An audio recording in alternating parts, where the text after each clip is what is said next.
Moldova and San Marino could have reached the World Cup playoffs despite finishing last in their qualifying groups via the Nations League, but it's not like they were any better there. They were playing in the lowest division of them all, League D, and despite getting promoted by beating the likes of Andorra and Liechtenstein, surely that shouldn't be enough to earn a place in the World Cup playoffs. Unfortunately, it is, because of UEFA's and FIFA's stupidity.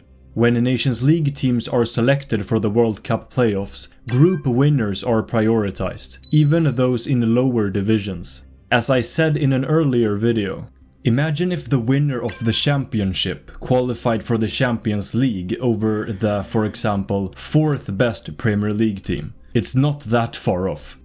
And yes, it's completely unfair. For example, this system made San Marino more likely to qualify for the playoffs via the Nations League than Hungary and Serbia, who are now both eliminated despite finishing 3rd in League A groups.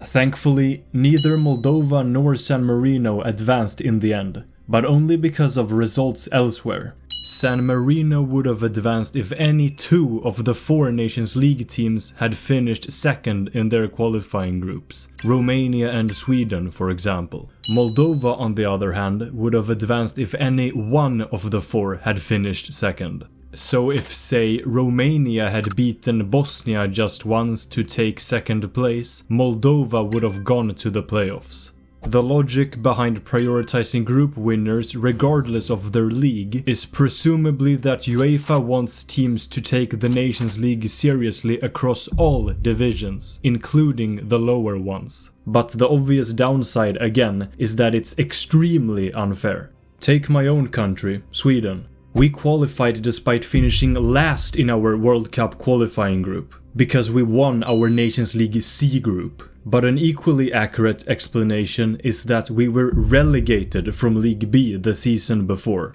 because there is absolutely no way we would have won a group above League C. No way. So we were literally rewarded for being bad, and absolutely don't deserve to be in the playoffs. Meanwhile, Serbia, who won that League B group, were indirectly punished for being good, basically. In UEFA's attempt to boost the importance of the Nations League, they've instead created a completely perverse incentive for teams to be relegated. As far as I know, no one has intentionally done that yet.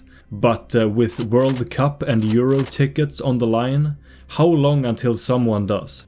Maybe never, but the incentive of course shouldn't exist in the first place. But hopefully this video incentivizes you to subscribe, since that brings me closer to doing YouTube full time, which means more content for you more often. And if you want to join my Discord community to suggest video ideas, get sneak peeks, discuss football and more, the link is in the pinned comment. Anyway, the Nations League started in 2018, mainly to replace meaningless friendlies with more competitive games, and of course to increase revenue.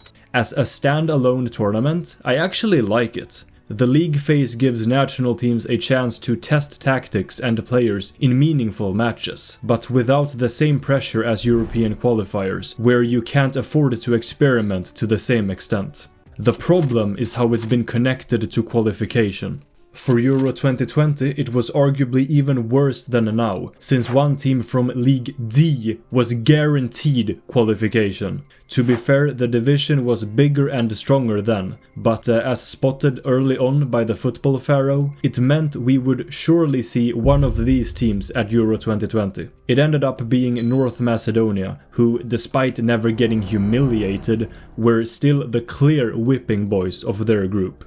In the 2022 World Cup qualifiers, things improved.